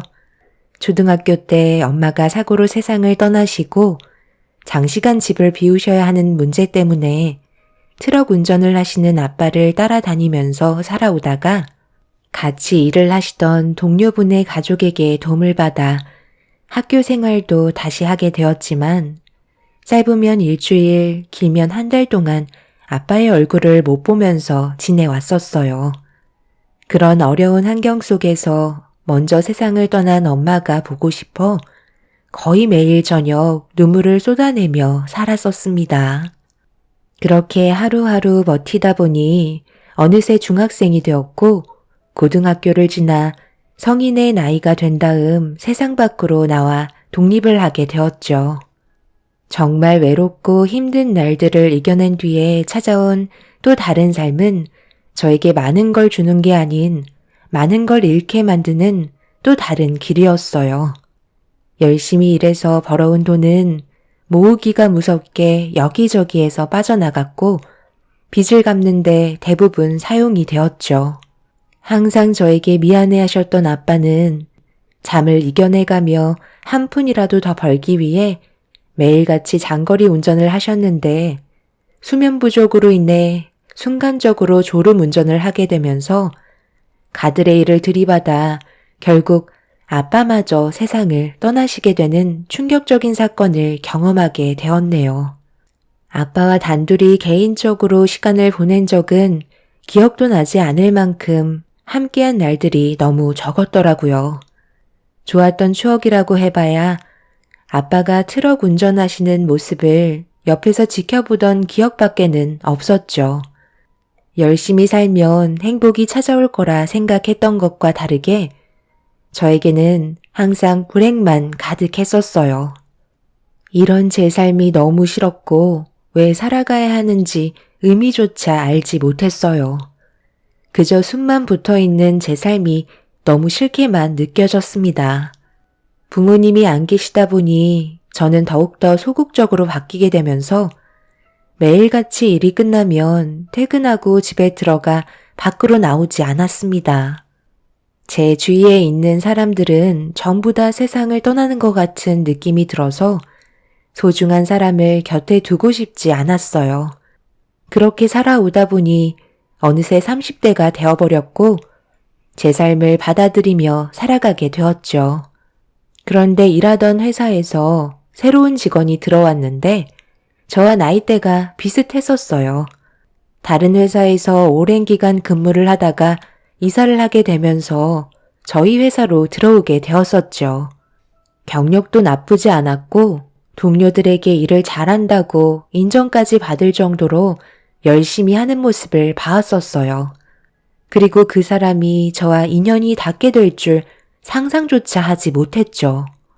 함께 일을 하면서 대화를 자주 주고받게 되었는데 그러면서 조금씩 가까워졌고 처음으로 연애를 하게 되면서 결혼까지 하게 되었네요. 남편은 시어머니와 함께 살고 있었는데 건강 상태가 별로 좋지 않으셨죠. 제 인생을 조언해 줄 사람이 곁에 없었기 때문에 저는 남편이 정말 좋은 사람이라고 생각했었습니다. 하지만 살아가다 보니 그렇지 않다는 걸 알 수 있게 되었고 이혼을 할 수 없는 몸 상태라는 현실에 너무 힘든 시간을 보낼 수밖에 없었어요. 지금 뭐라고 그랬어? 임신? 당신 약 안 먹었어? 어떻게 임신이 될 수 있는 거지? 우리는 상황이 안 좋아서 아기를 낳으면 안 된다고 얘기했었잖아. 우리 엄마 하나 간병하는 것도 얼마나 힘든데 임신까지 하게 되면 앞으로 돈 나갈 때가 훨씬 많아지잖아. 당신이 나랑 결혼하고 회사를 그만두면서 수익이 줄었는데 입 하나 더 딸리면 얼마나 신경 쓰이는 줄 알아? 나 혼자서 임신이 된 것도 아닌데 왜 내 탓을 하는 거야? 그리고 회사는 어머님 간병 때문에 하도 사정을 해서 어쩔 수 없이 그만두게 된 거잖아. 나도 이런 불안정한 가정 환경 속에 임신을 하게 된 게 좋은 줄 알아? 어쩔 수 없는 상황이니까 받아들일 수밖에 없잖아. 당신이 그렇게까지 정색하지 않아도 출산하면 회사로 복귀할 테니 걱정하지 마. 누가 회사에서 당신 받아준다고 했어? 그냥 쓸데없는 말 하지 말고 어머니 간병이나 신경 써. 그래야 내가 집안일에 관여를 안 할 거 아니야? 요즘 보면 어머니 안색도 많이 안 좋으신데 조금이라도 불편한 거 있으시면 신경 좀 써드리고. 내가 당신이랑 결혼한 이유가 어머님 간병이나 보려고 당신 택한 줄 알아? 임신한 나한테 어떻게 그런 말을 할 수가 있어? 내가 지금 얼마나 힘든지 당신은 알아? 병원에서도 오래 버티지 못하실 것 같다고 해서 별로 도움이 되지도 않는 약만 드리다 보니 매일 고통받고 계신데 당신은 어머님이 걱정도 안 되는지 술이나 퍼먹고 들어오고. 집안의 가장으로서 참 잘하는 짓이다. 우리 아빠는 예전에 가족을 위해 잠 한숨 못 자가면서 얼마나 열심히 살아오셨는지 알아? 그렇게 미련하게 행동하시니까 결국 세상을 떠나신 거지. 나처럼 회사에서 쌓인 스트레스 술로 풀고 즐기면서 살아야 삶의 질이 높아지는 거야. 내가 평생 죽어라 일만 하고 집에 들어와서 엄마 간병하면서 살아가려고 태어난 줄 알아? 그럼 나는 뭐 이런 삶이 좋아서 결혼을 했겠어? 이럴 거면 나한테 왜 잘해준 거야? 나 혼자 사는 게 훨씬 행복했었다고. 뭐 어쩌겠어. 이게 당신 인생인데. 그렇다고 뱃속에 있는 아이 지울 건 아니잖아. 어차피 낳아서 키울 거면 그냥 현실을 받아들이고 살아. 그래야 마음이 편한 거야.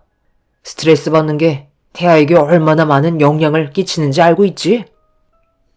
그만들 좀 해라. 어떻게 된 게 얼굴만 봤다 하면 서로 못 잡아먹어서 안달이야. 내가 이 꼴 보려고 너희 결혼 허락한 줄 알아? 하루가 멀다 하고 남편과 싸우는 일은 점점 더 많아지고 있었어요. 이런 삶이 매일 지속되다 보니 저도 점점 지치게 되면서 남편과 그만하고 싶은 마음을 지울 수가 없었죠.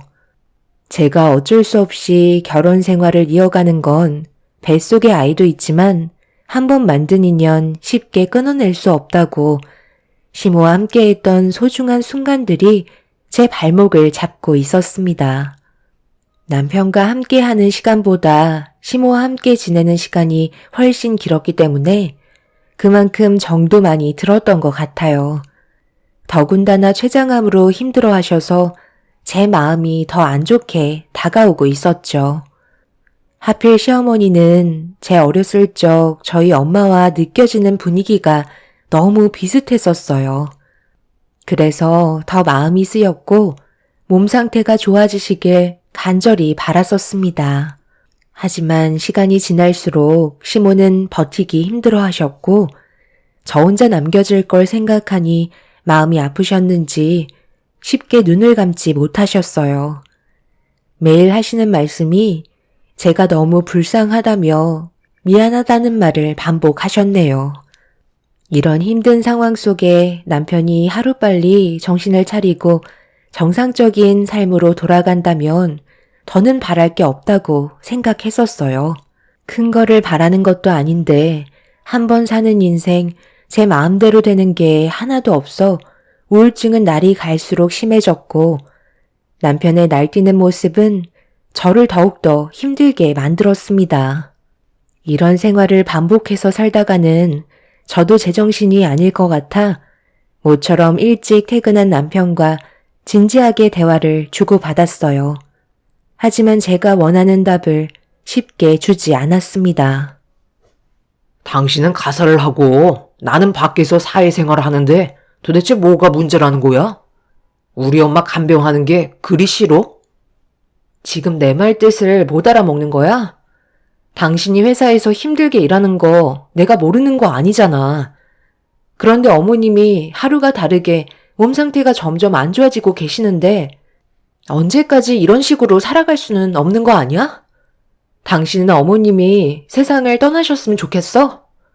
나는 우리 부모님이 내 곁을 떠나셨을 때 정말 하늘이 무너질 것처럼 너무 괴롭고 슬펐는데 당신은 어머님을 짐처럼 생각하는 것 같아. 그래도 당신을 낳아주신 분이잖아. 그럼 기본적으로 해야 될 도리는 하고 다른 일을 하는 게 맞는 거 아니야? 나도 점점 배가 불러오고 몸도 무거워지는데 그래도 남자인 당신이 조금이라도 도와준다면 우리 모두 행복하게 살아갈 수 있을 거라고.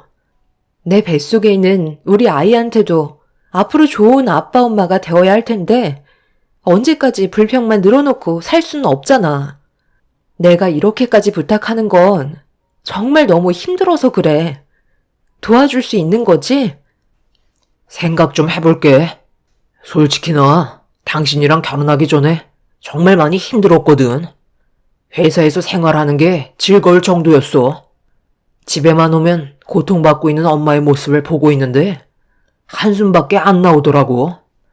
그런데 당신이랑 결혼을 하고 나서부터 이제야 숨통이 좀 트였는데 이것까지 양보하라는 건 너무한 거 아니야? 조금만 더 고생해줘. 의사가 그랬잖아. 길어야 몇 달이라고. 약으로 버티는 것도 한계가 있다는데 목숨줄 부여잡아 봤자야. 시간이 다 해결해 주니까 그때 돼서 여행도 좀 가고 우리끼리 좋은 시간 보내면 되잖아. 뱃속의 아이도 신경 써서 키우면 되는 거니 몇 달만 더 참아봐. 당신 지금 그게 말이라고 하는 거야? 그러니까 어머님이 하루라도 빨리 세상을 떠나셨으면 좋겠다는 거네? 누구 때문에 당신이 이 세상에서 살아 숨쉬고 있는 건데 조금의 감정도 없이 그런 막말을 아무렇지도 않게 뱉는 거야? 이런 사람이었다는 걸 미리 알았다면 나는 당신이랑 결혼도 하지 않았을 거야. 앞으로 투명 인간 취급하면서 살 테니까 모든 건 혼자서 알아서 해. 당신이랑 엮여있는 모든 것들 하나도 도와주지 않을 거니까. 내가 그동안 살면서 알았던 사람들 중에 남편이라는 당신이 이 세상에서 제일 모진 사람 같아. 차라리 이렇게 살 바엔 그냥 이혼하고 각자의 삶으로 돌아가는 게 훨씬 낫겠어.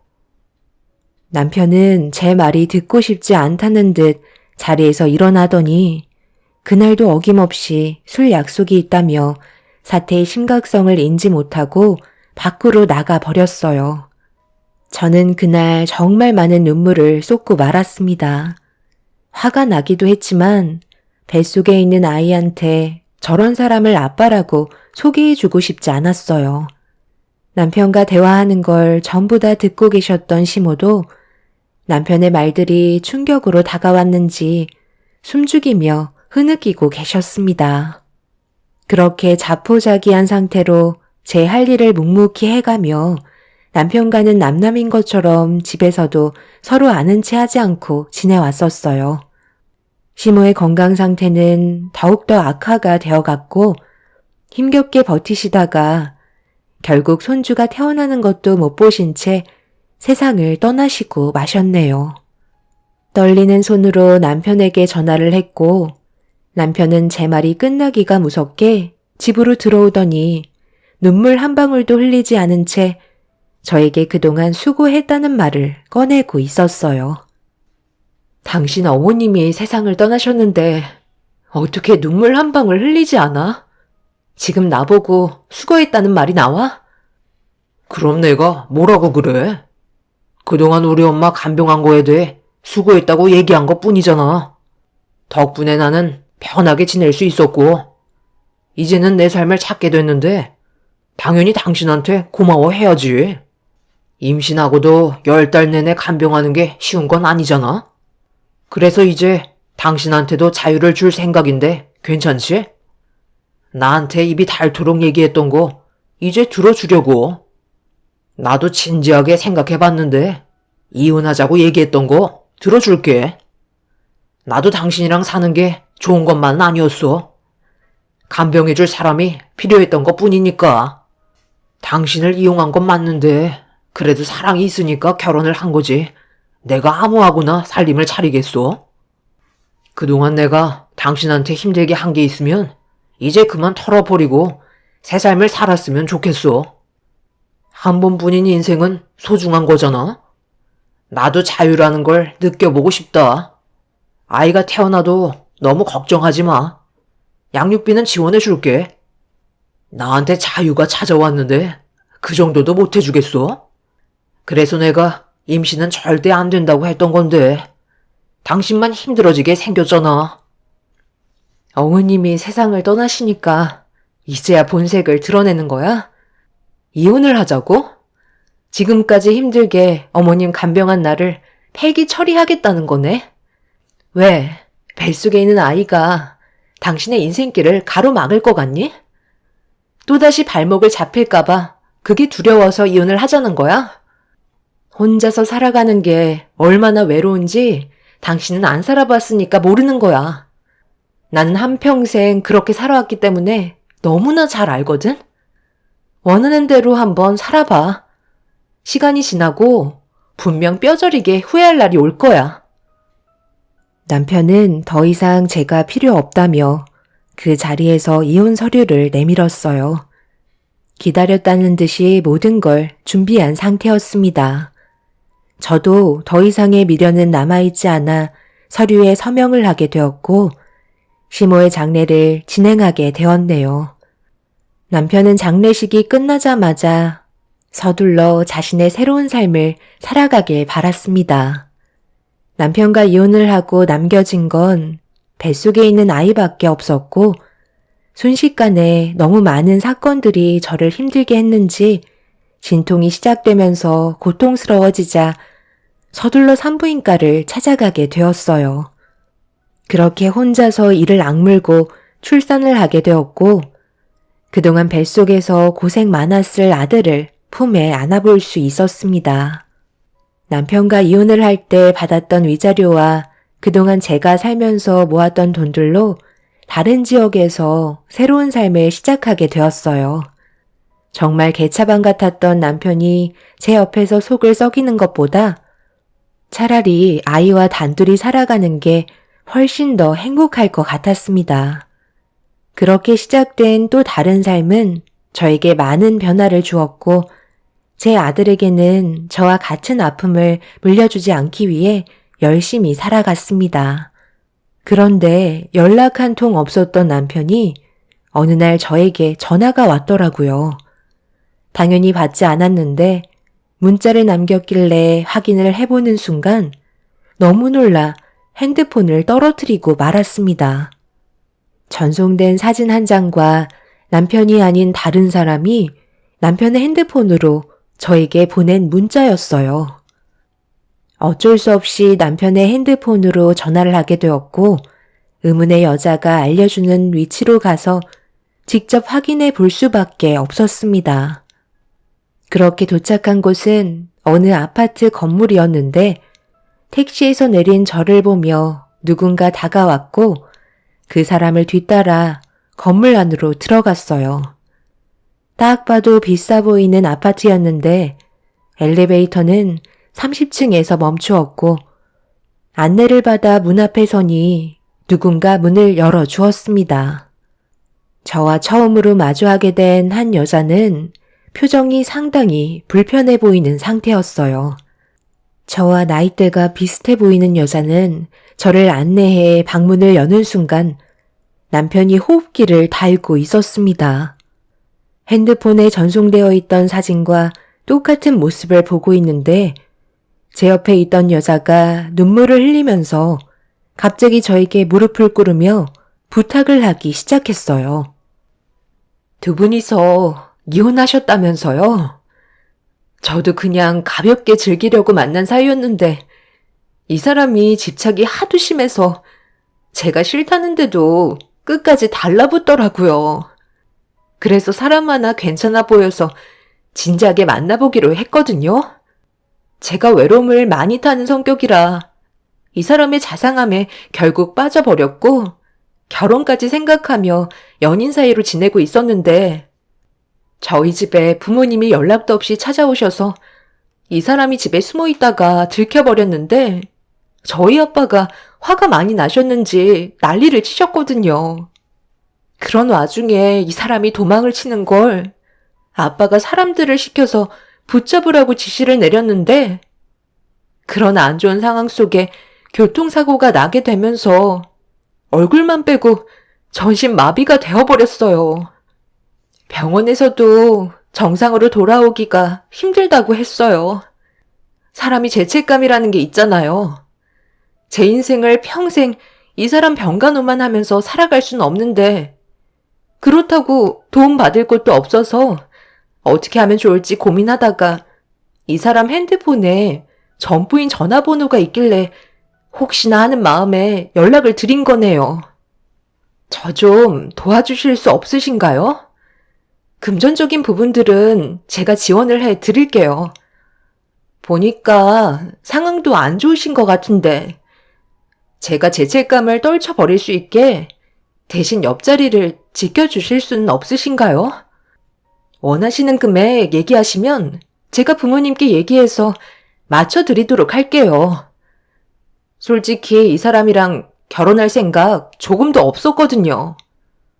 잠깐 즐기려고 만난 것 뿐인데 내 인생이 이렇게까지 망가질 줄 몰랐어요. 여기 아파트가 그래도 상당히 비싼 아파트거든요. 거기에다가 로열층이라 사시는 데는 문제 없을 거예요. 이 사람 인생을 대신 책임져 주신다면 이 집 바로 드릴 수 있어요. 사람 하나 살린다 생각해 주시면 안 될까요? 둘이 좋아서 즐기고 만난 걸 처음 본 여자는 저에게 뒷수습을 해달라고 어이없는 말을 늘어놓고 있었습니다. 너무 갑작스러운 말이라 저는 아무 말도 못하고 있었죠. 남편은 병원에서 수술을 끝낸 뒤 이 여자가 병원에 들락거리는 걸 부모가 원치 않아 자리를 옮긴 듯 보였어요. 손가락 하나 까딱할 수 없을 정도의 처참한 모습을 하고 눈을 감은 모습의 남편을 보고 있는데 정말 한심해 보였죠. 자유의 몸이 됐다고 기뻐하던 사람이 몇 달 만에 얼굴만 빼고 전신 마비가 되어 있는 상태로 제 앞에 누워 있는 걸 보니 그동안 저한테 주었던 아픔에 대한 업보 같았습니다. 여자는 잠시 뒤 남편이 깰 거라면서 대화할 수 있는 시간을 주겠다며 자리를 피해 주었어요.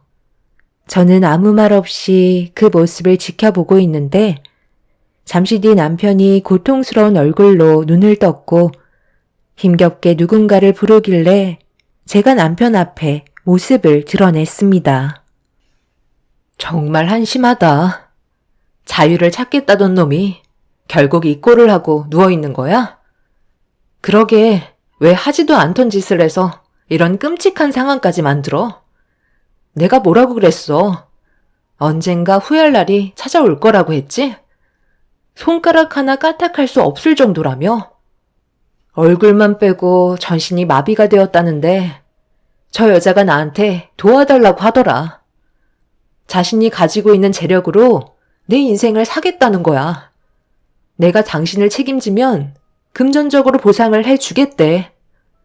여기 아파트도 꽤 비싸 보이는데 그냥 주겠다고 하더라. 그런데 내가 어머님 병간호 정말 힘들었거든?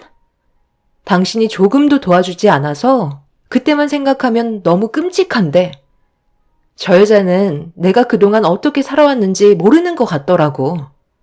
당신의 병간호를 내가 대신 해주길 원하고 있어. 한마디로 더 이상 데리고 놀 필요가 없어진 당신을 나한테 돈을 주고 폐기 처분하겠다는 거야. 정말 웃기지 않아? 인생이라는 게 이런 건가 봐. 결국 자기가 저지른 잘못된 행동에 대해서는 분명 그에 따른 처벌이 뒤따른다는 거야. 당신도 이런 꼴이 될 줄 전혀 몰랐지? 그때는 내가 정말 미안해. 지금 생각해보니까 당신한테 그동안 못된 짓만 골라서 한 것 같아. 충분히 후회하고 반성하고 있어. 내 옆에 있어주면 안 될까? 많은 거 바라지 않을게. 부탁이야. 그래도 우리 좋았던 기억들도 많잖아. 미안하지만 나는 당신 옆에서 평생 동안 수발들며 살고 싶지 않아. 저 여자도 지금 당장 나한테 모든 걸 떠넘기고 싶어서 금전적으로 지원해준다고 하지만 시간 좀 지나면 또 다른 모습으로 나를 대하겠지. 그동안 얼마나 아픈 경험을 많이 해왔는데 두 번 다시 똑같은 삶을 반복하고 싶지 않아. 당신의 인생이 곤두박질 치는 걸 내 두 눈으로 똑똑히 볼 거야. 어떻게든 살려고 발버둥 쳐봐. 그래야 내가 그 모습을 보면서 더욱더 열심히 살아가지. 사람 목숨 참 즐기다더니 그냥 세상 떠나면 될 것을 끝까지 여러 사람 피곤하게 만드는구나. 여자도 당신의 그 더러운 혀 때문에 속아 넘어간 피해자 중 한 사람이겠지. 그런데 어쩌겠어. 이런 경험을 해봐야 앞으로의 인생을 더욱더 조심해서 살아가지 않겠어? 더 이상 할 말 없으니까 일어나 보도록 할게. 전 남편은 눈물을 흘리면서 제가 떠나지 않길 바라고 있었습니다. 하지만 더 이상 미련도 없었고 돈 때문에 또다시 남편과 엮이고 싶지도 않았어요. 여자는 정말 많은 돈을 준다고 했지만 증명된 것도 아니었고 사람 마음 언제 변할지도 모르기 때문에 힘들 것 같다며 인사를 한 뒤 집 밖으로 나섰습니다. 그제서야 본성을 드러낸 여자는 저에게 막말을 퍼붓기 시작했네요. 무슨 여자가 왜 이렇게 의심이 많아? 더럽게 안 넘어오네. 그쪽이 전부인이라 그래도 조금이나마 좋았던 감정이 남아있을 것 같아 불구가 된 저 사람 떠넘기려 했는데 그게 그렇게 싫었어? 하기야. 저 인간이 뭐가 그렇게 중요하다고 내가 많은 돈을 지어주겠어? 지나가다가 마주치지 않았으면 좋겠네요.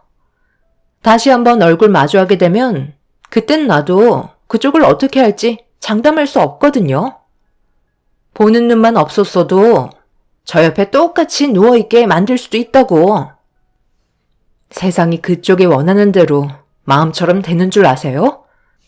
돈이면 다 되는 줄 아는 당신이 잘못된 거죠. 원래 부유하게 자란 사람들은 전부 다 돈으로 해결하려 하나요? 어떻게 할지 모른다고요? 한번 해보세요. 그런다고 내가 눈 하나 깜빡할 줄 알아요? 여자는 화가 머리끝까지 올라왔는지 가만두지 않겠다며 난리를 쳤지만 갑자기 들어온 여자의 부모님을 보고 화들짝 놀라면서 더 이상 아무 말도 하지 못했습니다. 저를 뚫어지게 쳐다보신 두 분은 아무 말도 하지 않으셨고 저는 급하게 아파트에서 빠져나와 집으로 돌아왔네요. 하마터면 제 인생까지 말아먹을 수 있었던 순간이라 온몸이 떨려왔어요. 분명 남편은 오래가지 못해 세상을 떠날지도 모르겠네요. 돈 많은 사람들이야 그런 거 하나쯤은 아무것도 아니겠죠. 저는 그날 이후로 핸드폰 번호도 바꾸고 혹시 몰라 다른 곳으로 다시 이사를 하게 되었습니다. 제 아이를 지키기 위해 선택해야 될 일이었죠. 그렇게 두 번 다시 연락도 오지 않고 더 이상의 문제거리들은 생기지 않았지만 마음이 편한 건 아니네요. 그래도 어쩌겠어요. 제가 전 남편을 도와줄 마음이 전혀 없었고 배신감이 너무나도 컸기 때문에 전신마비가 되어 있는 모습을 봐도 전혀 동요되지 않았습니다. 그 사람이 살아있는 동안 저와 돌아가신 시모에게 했던 행동들에 대해 충분히 뉘우치며 뼈저리게 후회했으면 좋겠어요. 제가 원하는 건 그거 하나네요. 앞으로 제 아이와 함께할 남은 인생은 꽃길만 펼쳐졌으면 좋겠어요. 여러분들의 삶에도 언제나 축복이 함께하길 기원드리겠습니다. 감사합니다.